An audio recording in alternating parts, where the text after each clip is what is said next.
for maybe the few people who are tuning into this that may not know, um, who are you and what exactly it is that you do? I guess a lot of people probably will know you've been on many shows. You've kind of taken over this world in a way.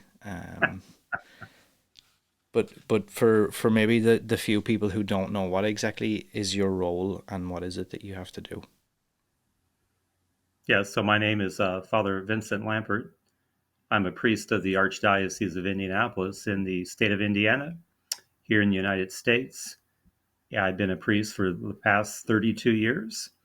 And 18 years ago, I was asked by my bishop to take on the responsibility of being the exorcist for the Archdiocese. So that's a role that I've done since 2005. And if we can go back to the beginning for a moment, um, growing up and stuff like that, and in early childhood into your teens and stuff, what was life like for you? Did you come from a religious background? And I guess a little add on to that question, did you have any dark experiences before you got into the priesthood? Yep.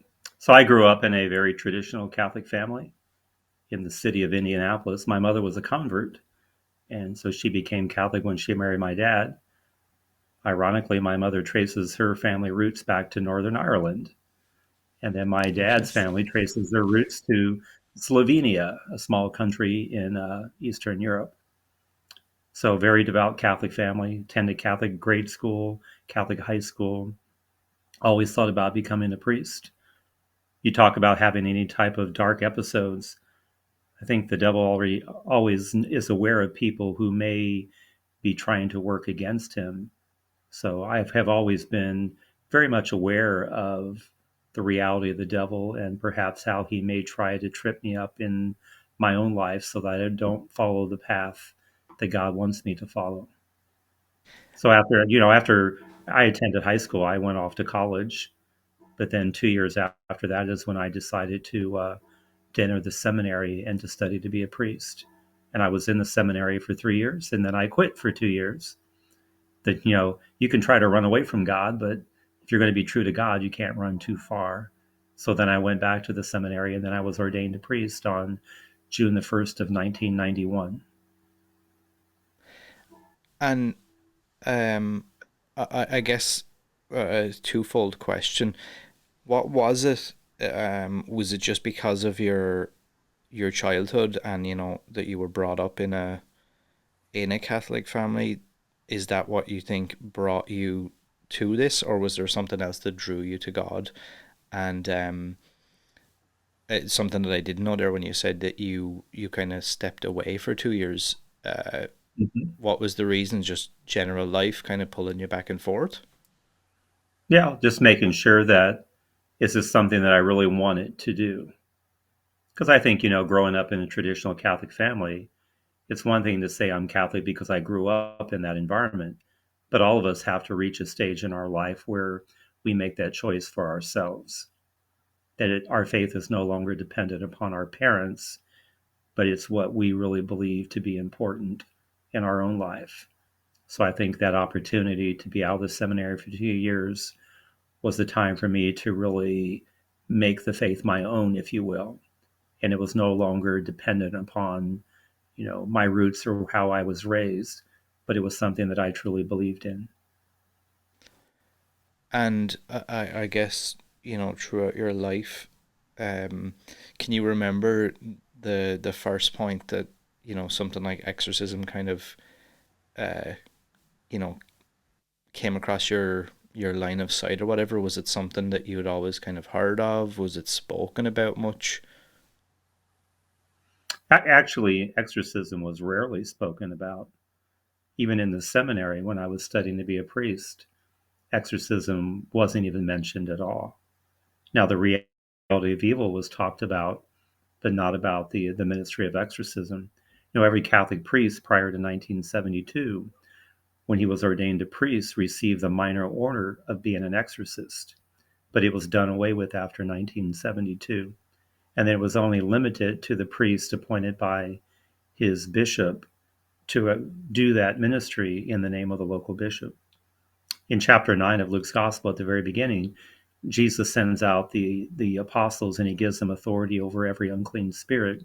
So it's a recognition that the authority really rests with the local bishop, and that he can appoint one or more of his priests to do this ministry in his name.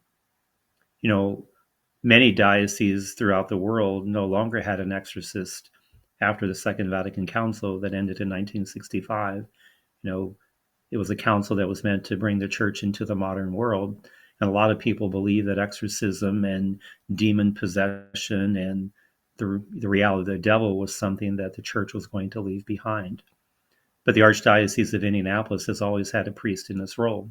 Even when I was appointed, my bishop told me, because I don't really know what I'm asking you to do, but since we've always had a priest in this role, I want to continue that continuity. And the church says the best way to learn how to be an exorcist is through the apprenticeship model, to work under a seasoned exorcist and to learn from him.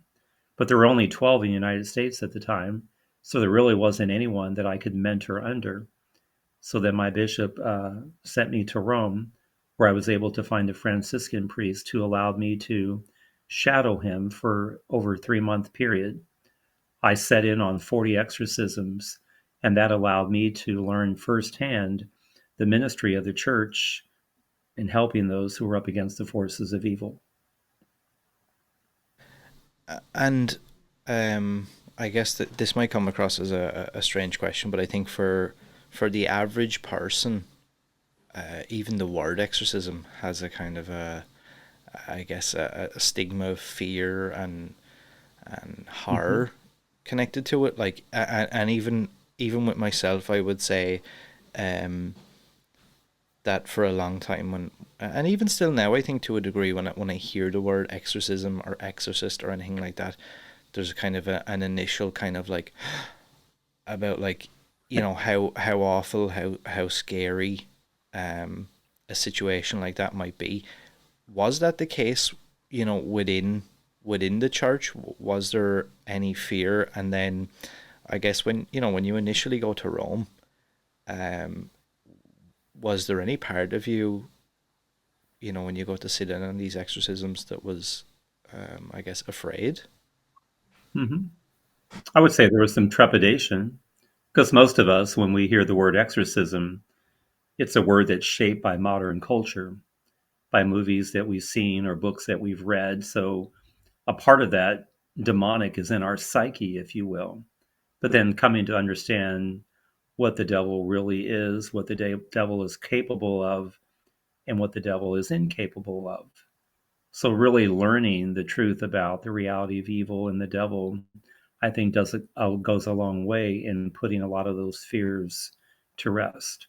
But I would say initially on, yeah, there's a lot of fear of the unknown and in dealing with demonic forces and evil spirits, and what does that really all mean?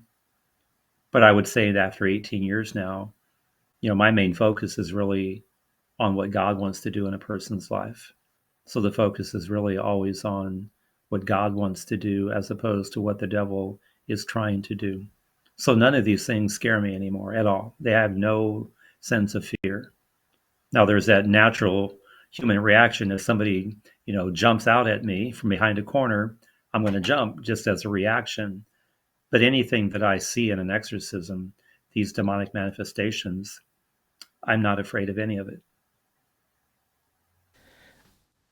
And um I suppose from the outside looking in, like you said, it's kind of just in the modern day culture, and people have a certain perception, I guess, of what Mm-hmm. a demonic possession or an exorcism being carried out may look like. Um, if we were to look at film and TV and books and things like that, are they in any way accurate? Like some of the manifestations, obviously, we always see this, like, strange voices, maybe speaking in languages that the person apparently doesn't know, um, torquing their body in strange ways. Are those in any way similar to what maybe you have seen or what might could potentially be seen Mhm. during the course of an Yeah. exorcism? Yeah. I think all those things are true. So a lot of the film industry does get it right with demonic manifestations. There is the, you know, I've seen levitation, eyes rolled in the back of the head, the growling, the snarling, the foaming at the mouth, the torquing of the body, the voice becoming very deep and authoritative. The temperature in the room will drop. I've seen bodies drop to the ground and start to slither like a snake across the floor. So these things do happen. But I think of what the film industry gets wrong is that they're really focused on what the devil's trying to do, because I think that's more entertaining. But in an exorcism, the focus is really on what God wants to do. So the focus is on prayer, invoking the power of God in releasing somebody who's dealing with this demonic affliction in their life. So yeah, those things are all true. And in your opinion, why do you think that it manifests itself in that way? Is it just a fear tactic that it tries to just be erratic and I Mhm. guess strange? Yeah, demons don't want to reveal themselves if they're possessing somebody. They would prefer to remain hidden, if you will. But everything the church is doing is forcing the demon to reveal itself. Demons are very arrogant. They cannot stand the fact that they're being commanded to do something by a creature that they consider to be inferior to themselves. So when the priest is praying the rite of exorcism and giving commands to the demons, they don't like that. And it's kind of like a child that throws a temper tantrum trying to get attention. A priest friend of mine was doing an exorcism, and he told me that when the demon manifested, the demon looked at him and said, "Who do you think you are in telling me what to do, you stupid monkey?" So it's that notion again that they consider the human person to be inferior to themselves. But when we think about the Christian perspective of things, you know, the human person is created in the image and likeness of God. Angels are not created in the image and likeness of God. So there is something unique about the human person, and demons are jealous, if you will, of our own identity as created by God. Recently, there was a pretty high profile movie that had released with Russell Crowe in it, the Mhm. Pope's Exorcist. And for anybody who's listening to this that has seen that movie, there's a couple of things that I had seen throughout like the course of the I guess exorcism scenes, and they seem to put a lot of emphasis on um, trying to find the name of the demon, which kind of alludes to what you said about revealing, you know, Mhm. who or what exactly is possessing the person.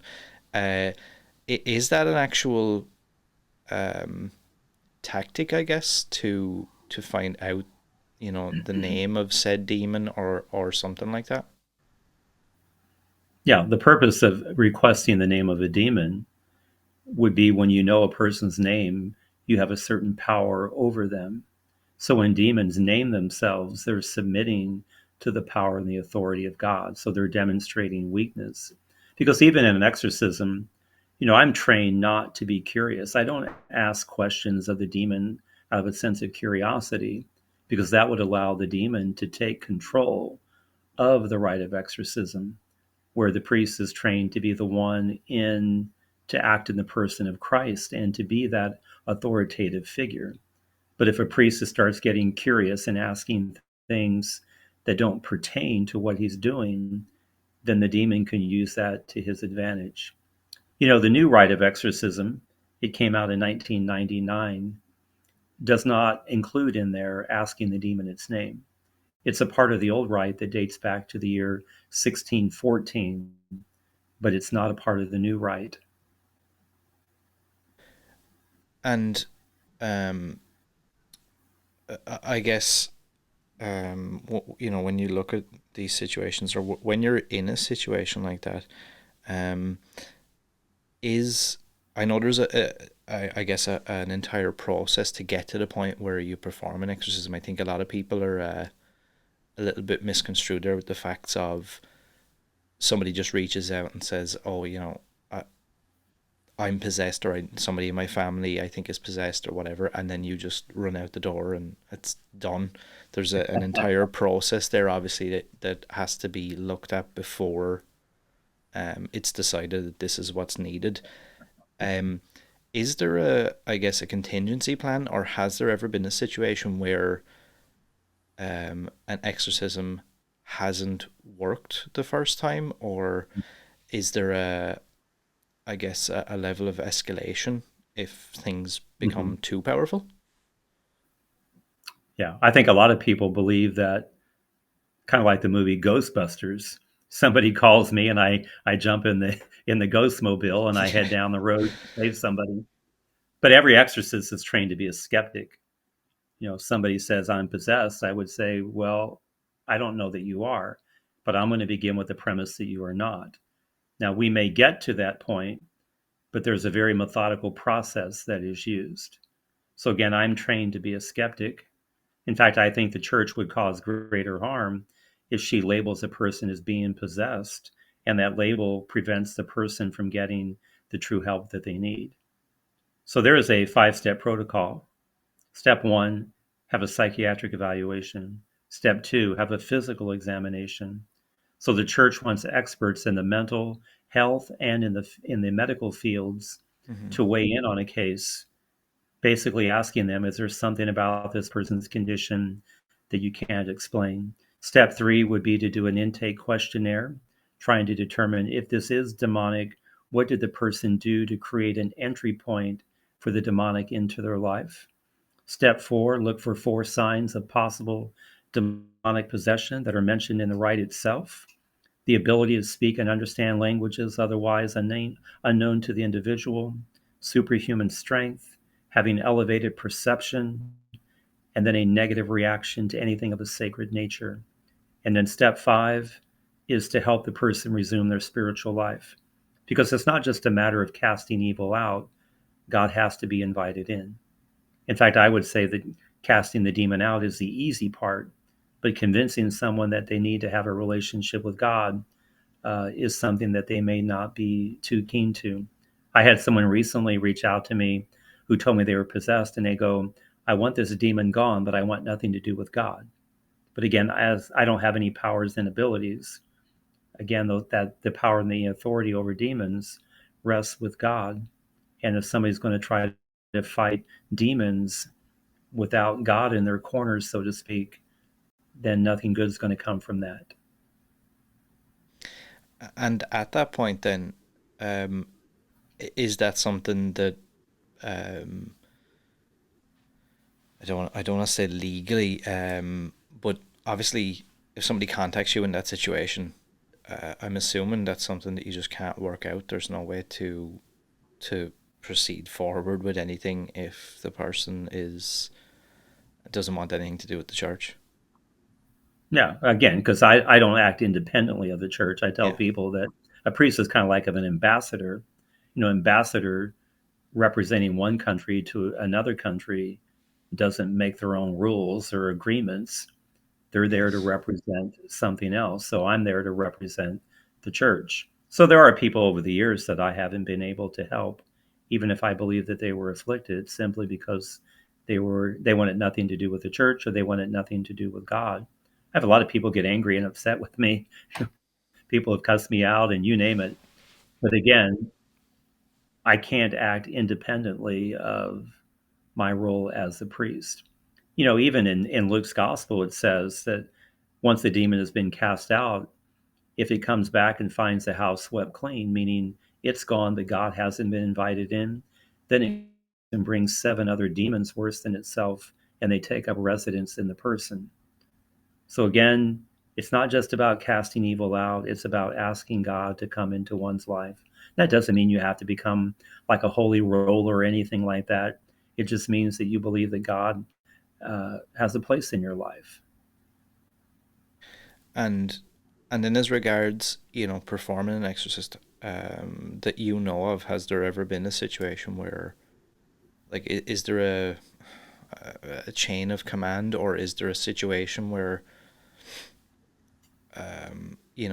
either yourself or somebody that you know has had to go, I guess, higher up, if that makes sense. Like, is there situations that are more powerful, more dangerous than others, or anything like that? I would say no, because as long as the priest is following the proper protocol, again, the highest authority is God Himself, who's at work in the prayer already. So there may not be a need, to defer it.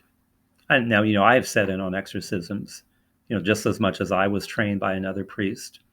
Newly appointed exorcists here in the United States have asked me to sit in on exorcisms that they were doing, simply as a way to provide them some guidance and instruction.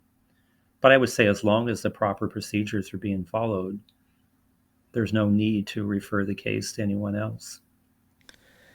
And um, as regards demons themselves, um, is it a case of there's an infinite amount of evil, or because obviously it's quite fascinating to talk about something like this in a, I think, in a matter of fact terms, rather than having the Hollywood like glitz and glam behind it.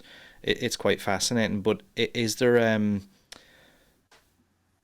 demons that manifest more often than others, or is it just a case of there's infinite amount of evil and they're just random? I think a good question would be, where do these evil spirits come from? The church believes that, based on the book of Revelation in the New Testament, that sometime before the dawn of our creation, human history, that a battle took place in heaven and one third fell, led by Lucifer, who then becomes the devil or Satan. And these fallen angels now referred to the devil as their leader. So that rebellion, so one third of the angels fell, two-thirds did not. The Bible tells us how many angels are there. There are thousands and myriads, meaning they can't even be counted. So there literally has to be billions and billions of these evil spirits, which might sound a bit terrifying, but again, the reality is two-thirds is still greater than one-third.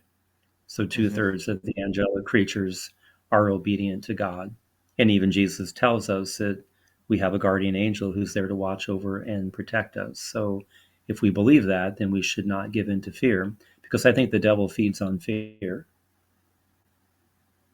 And is that what would make one possession, I guess, worse than another?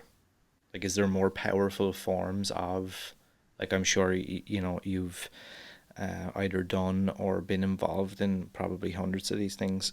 Um, Mhm. is there situations where it's like more powerful?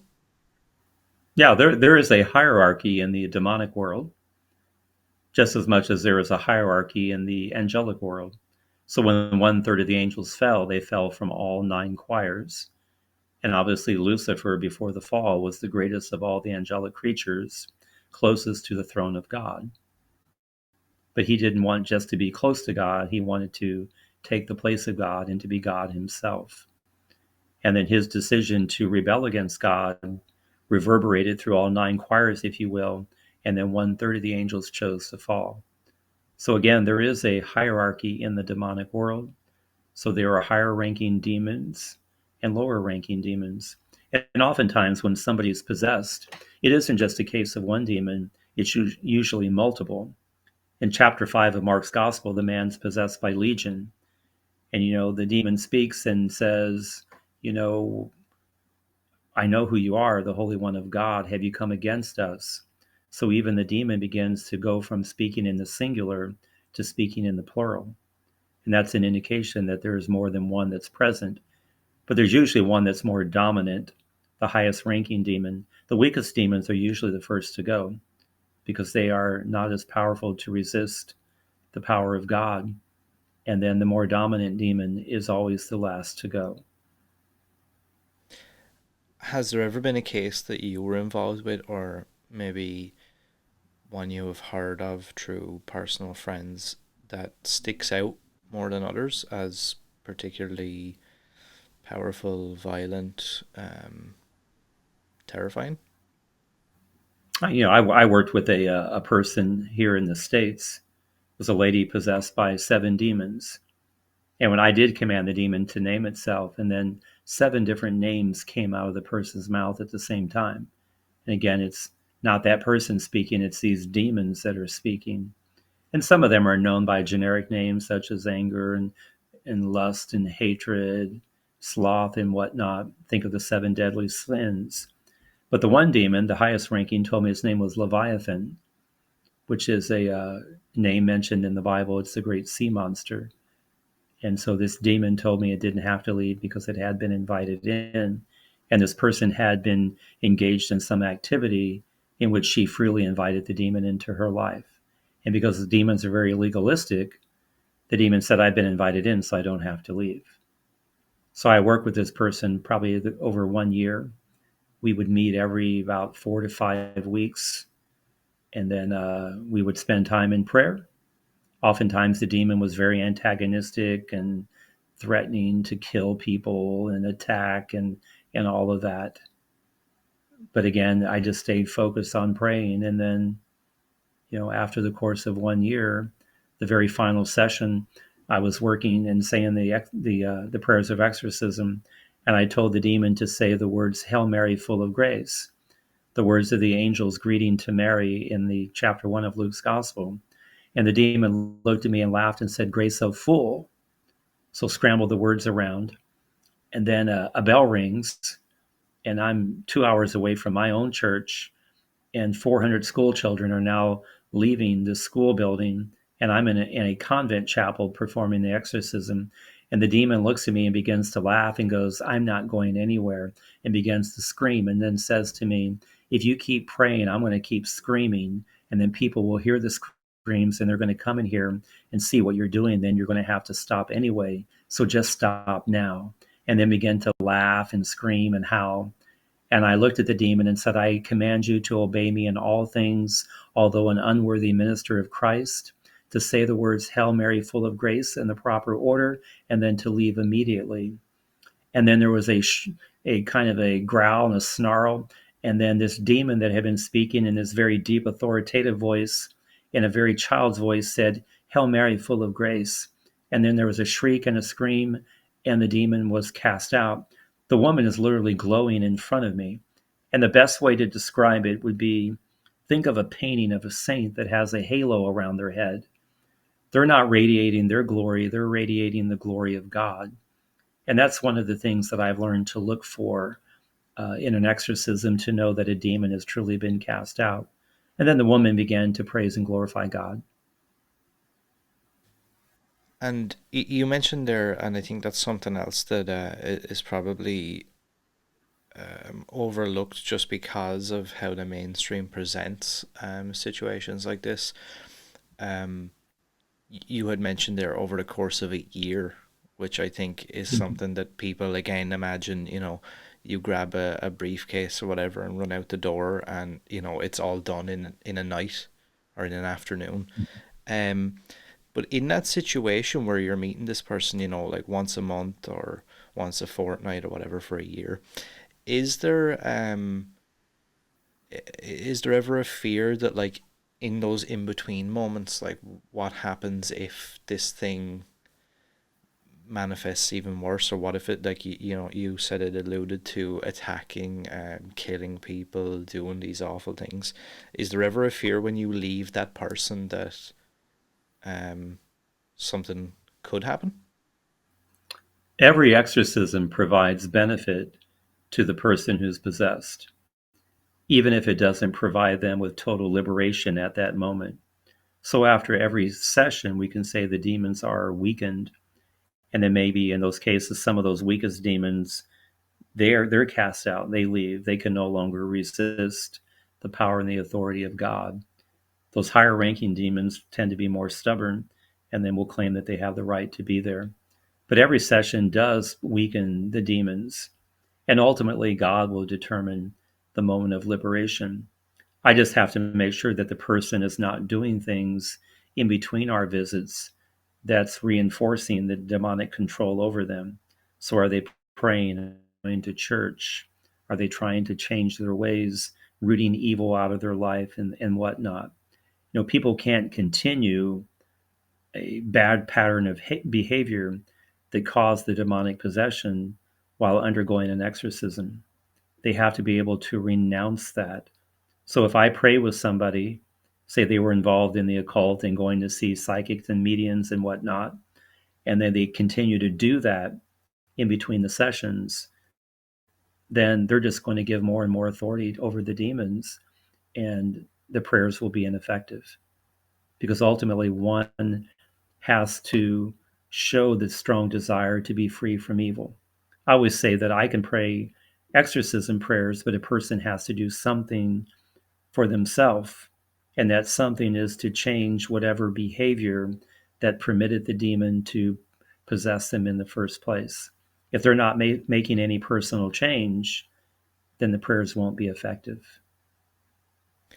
And you had mentioned about this particular lady, that she had done some things to, I guess, invite this demon in. Um, I don't know if you can say or not, but was there something specifically she had done? And I guess what are some of the hallmarks that you see time and time again that people do, or maybe there's things, spirit boards and other occult items that people I Mhm. think mess around with as a joke, I guess. Yeah. Um, but what do you see, most often as um, being the easiest gateway for somebody to end up in this situation? I think ties to the occult are one of the primary ways. The word occult comes from the Latin word occultus, meaning hidden or secret. It focuses on knowledge of the paranormal.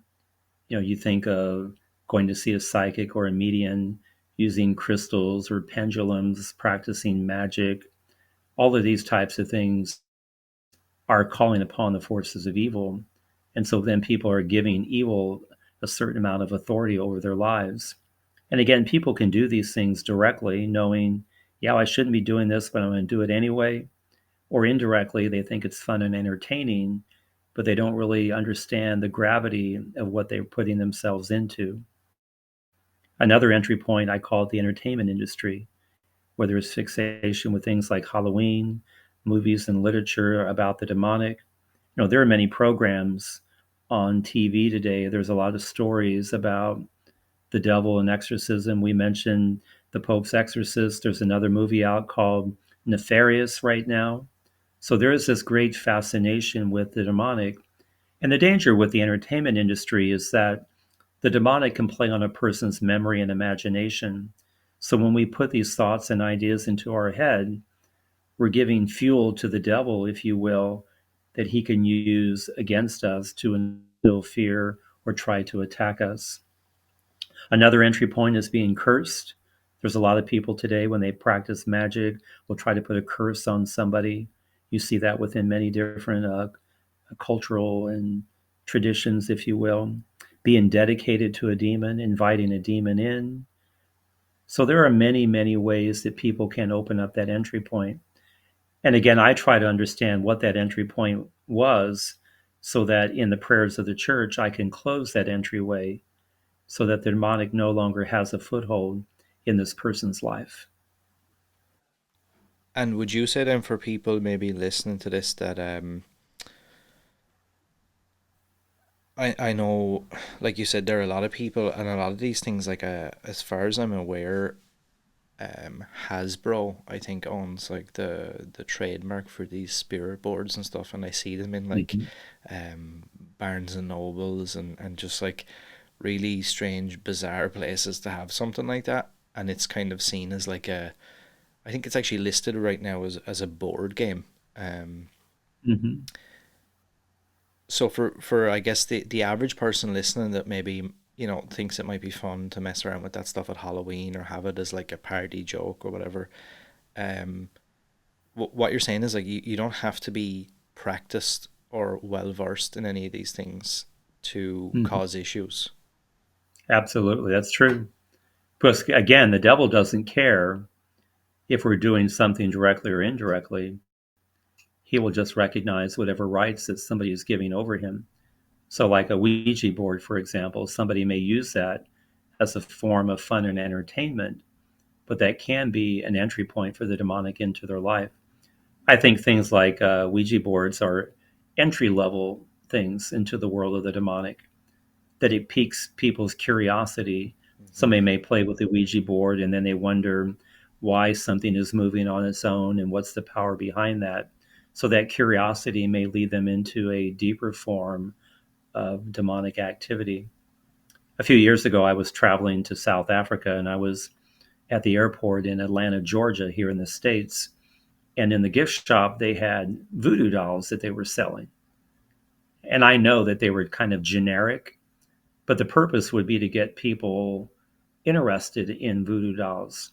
So those dolls were kind of like an entry level into that whole world of magic and curses and spells, so that people may be more fascinated with trying to get a hold of the real thing, if you will. So there are entry level things that are out there that the devil uses as to lure people into a deeper world of deception. And I see it a lot now. There's a lot of YouTube channels that are amassing millions upon millions upon millions of followers, that explore apparently haunted buildings, places, parks, whatever it might be.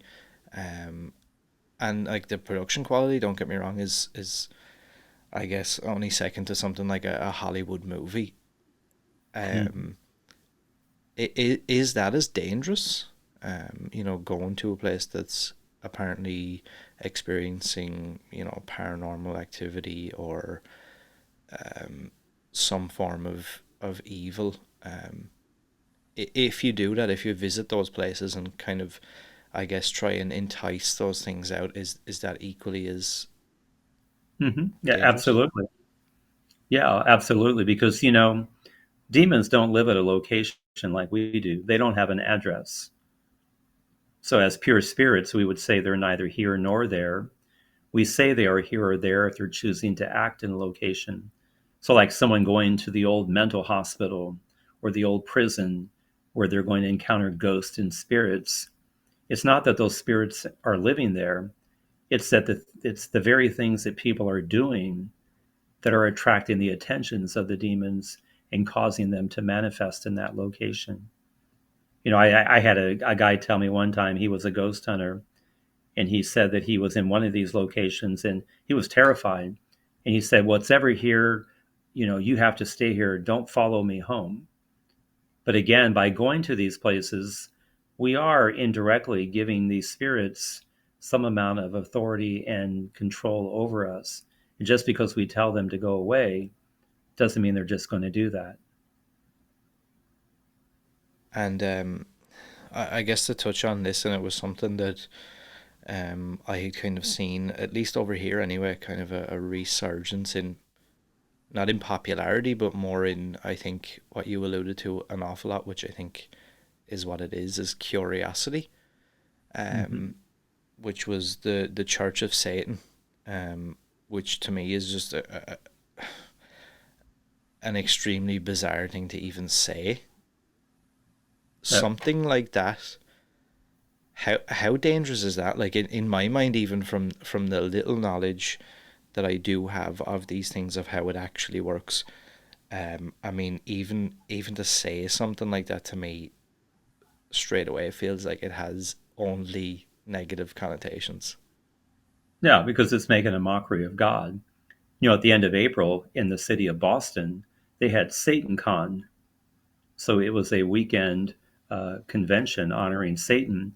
And even the people that attended could go through the rite of unbaptism. Because in a baptism, one renounces Satan. So in an unbaptism, these people would renounce God and then embrace Satan. And again, people may think that's haha, that's kind of funny, and I'm going to do that. But again, they may not really realize what they're getting themselves into. But like the Church of Satan, it's meant to make a mockery of God and people of faith. and that could be a dangerous world in for people to fall into. Because it's one thing to say that maybe somebody has become less religious over the years for whatever reason. And it's another thing to say that the person has now embraced Satan into their life. What do you think causes the rise of such a thing like that? Like, I mean, at least from my point of view, and correct me if I'm wrong, it's one thing to maybe enjoy looking at a horror movie or reading a Stephen King book or something, but to me, this is like to attend something I never even heard of it, but like to attend something like SatanCon and go through an unbaptism or to in any way support something like the Church of Satan just seems so wild and just careless to me. But why do you think it is? Is it just the curiosity for people, or why is it that that's even has a I think place? I think it's this notion of people wanting this sense of freedom on their own terms. I think it's a way to rebel against society. Because if you think about it, Christianity built Western civilization. And if people are having a problem with Christianity now, then they may look at this as a way to kind of, I don't know, attack the church, try to get even, whatever it might be. But the devil is not our friend.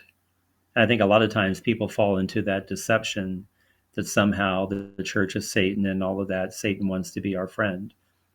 Satan wants our utter destruction, and he can lure people in again through that deception, give a false sense of security, but then the bottom normally falls out.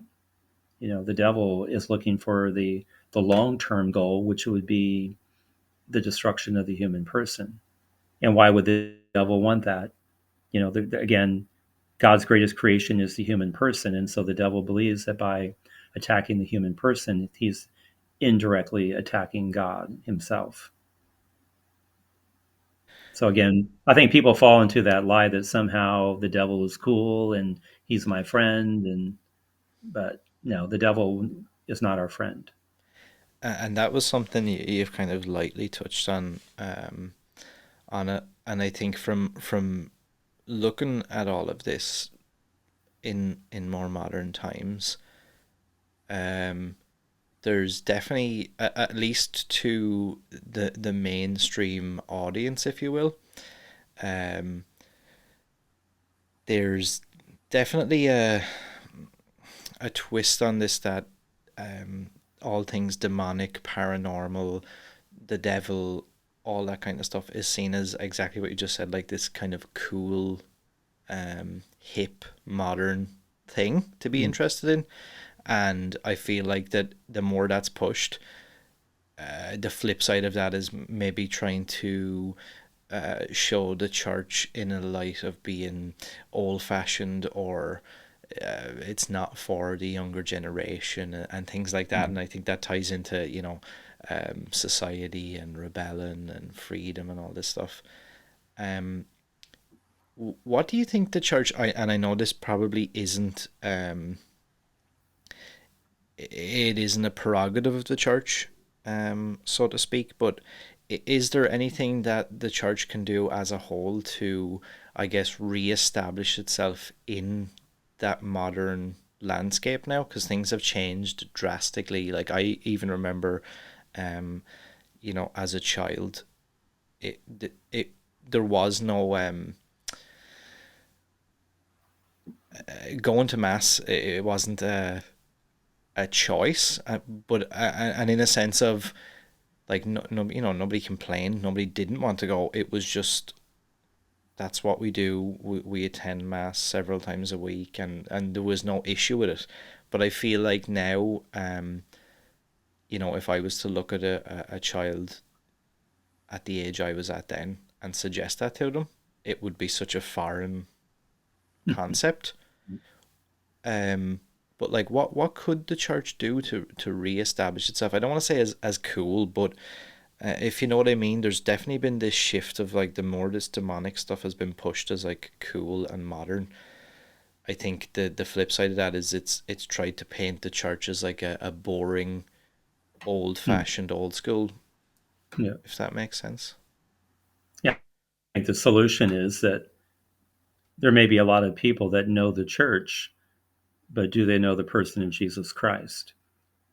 Because really, being a Christian is about being in a relationship, and it's a relationship with Christ. I think a lot of people that identify as Catholics can tell you all the rules and regulations about the church as an institution, but they can't really tell you much about the person of Jesus Christ.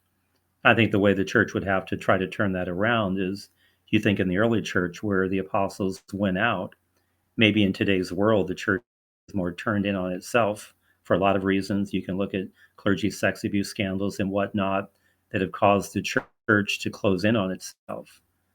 But at some point, the church has to be able to be true to its mission and to reach out to people. Because ultimately, Christianity is really unique as a religion because it's not about our search for God. It's about God's search for us. Because humanity, we're lost due to sin. But if you read the Bible, when Adam and Eve had sinned, God's the one who comes and says, Adam, where are you? Now, obviously, God knew where Adam was. He's looking for him to confess his guilt and repent, which he does not do. But God is always searching for lost humanity. You look in the Bible, in the New Testament, Jesus always talks about, like the shepherd who loses one out of 100 sheep, and then he goes in search of the lost one. Well, that's lost humanity. The woman with 10 coins and loses one, that's lost humanity. When Adam and Eve sinned, they were cast into the wilderness. But when Jesus began his ministry, after he was baptized, where does he go? He goes into the desert, he goes into the wilderness. And why? He's in search of lost humanity. But he first has to contend with the devil who caused the fall of humanity. But again, Christianity is unique in that it's about God's search for us, because ultimately, God's love and mercy is the greatest thing that we can know. It's not the sins that we commit. God's greater than all of that if we're simply willing to let Jesus into our lives. As the book of Revelation teaches us, Jesus stands at the door and knocks. We have to open the door and let him in. We just have to make sure that, the devil also stands at the door and knocks. The devil cannot force anyone to do anything. We all have free will. But there's a lot of people today, when the devil stands at the door and knocks, they're letting him in and they're telling Jesus to go.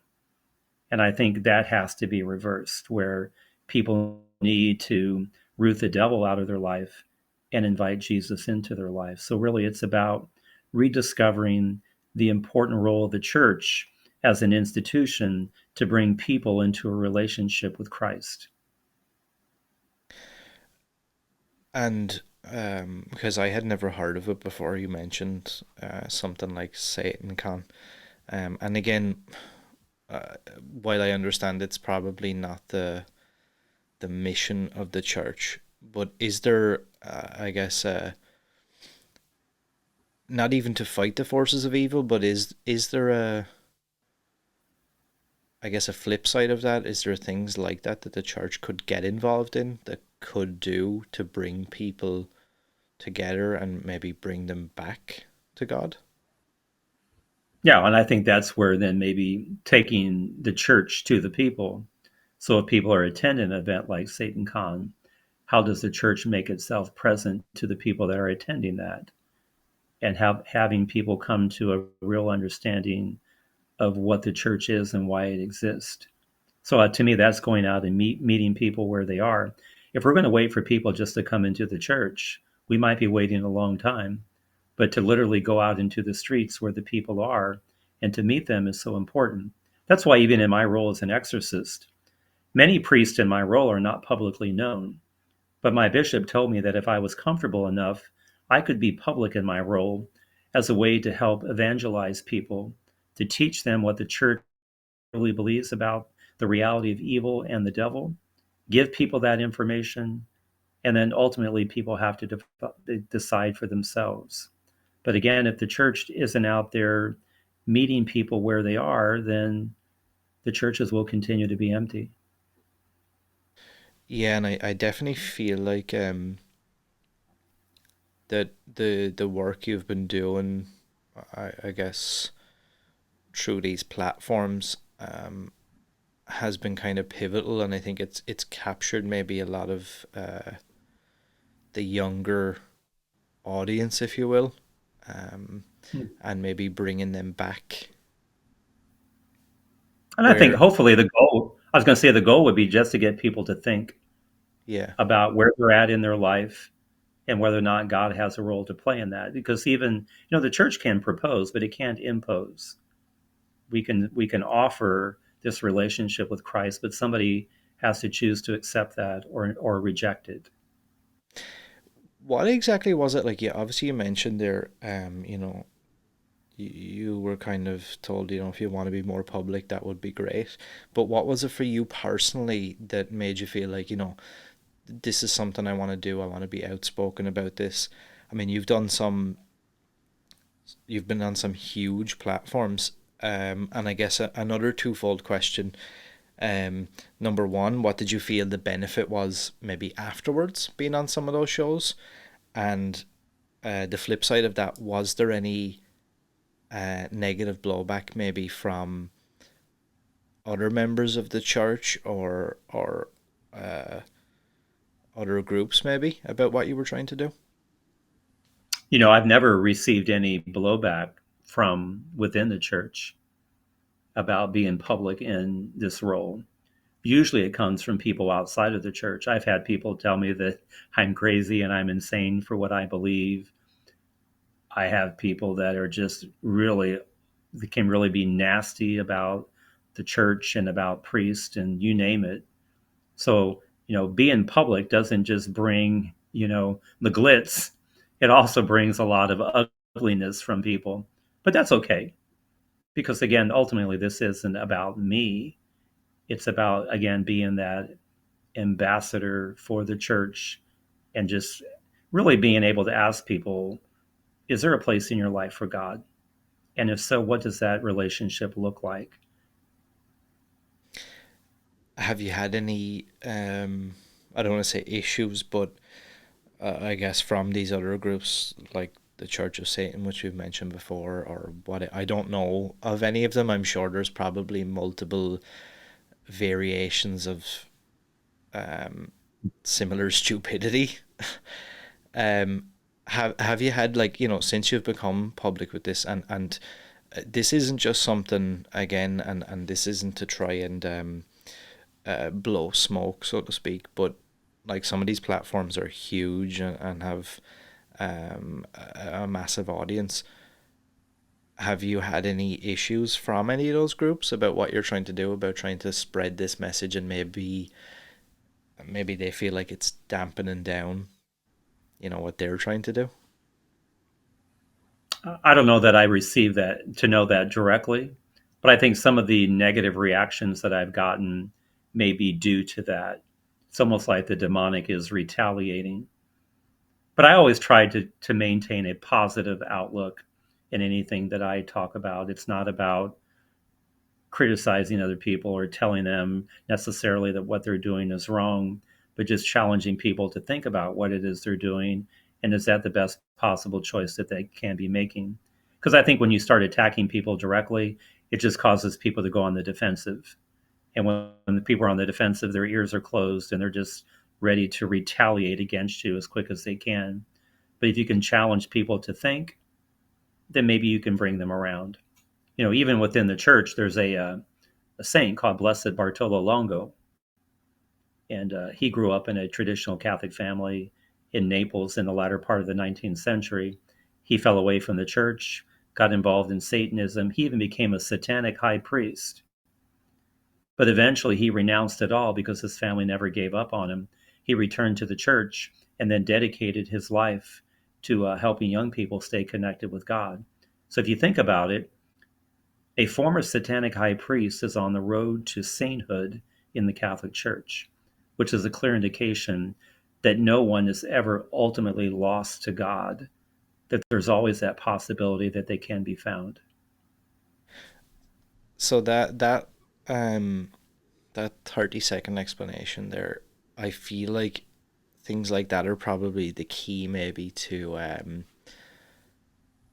to maybe regaining the trust of some of the people maybe who've wandered, or some of the, I think with the younger generations now, unfortunately, it's some of the issues that the church have just Hmm. given them this preconceived notion of what the church is or what it isn't. And a lot of those stories, a lot of what the church is actually about, what God is actually about, I think are kind of lost on them. Um, Hmm. and you know, from growing up in a very religious Southern Ireland, um, it was kind of what you alluded to before, where I could tell you, you know, the do's and don'ts of the church and what I should do, and what, you know, what our you know, what the priest expected me to do or not to do. But I couldn't really tell you much more than that. And I don't want to say it was a fear, but I think it was a very rigid understanding that I had of what it meant to be part of the church. Hmm.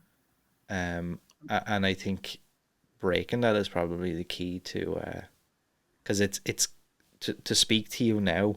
It's a completely different outlook aspect than I've ever known, just from my personal experience. Yeah, I would say, whether it's Ireland or the United States, you look at the clergy sex abuse scandal. And so then people believe, well, I'm going to leave the church because that's what the church is really all about. But how do people really discover what the church truly is?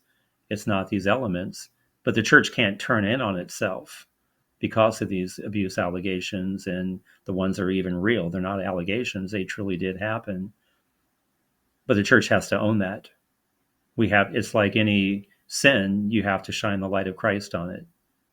I think abuse is really prevalent in our world. I don't think the church has a monopoly on it, and that doesn't justify the church's sins.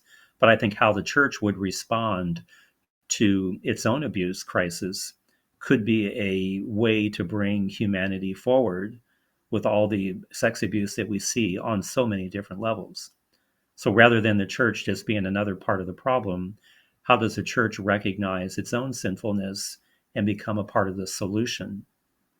I think that would be the challenge today. But, like in the United States, we live in a very litigious society. And I think sometimes the church is always fearful about speaking out just because of facing lawyers and lawsuits and all of that. But again, our focus really needs to be on the people who are the children of God, and not about any money or buildings or possessions or anything. Because if we keep all the things and the buildings are empty, what do we really have? Nothing. Yeah, yeah, that's true. It's been fascinating again to talk to you, and to hear this and kind of get this message. I'm kind of excited, to be honest with you.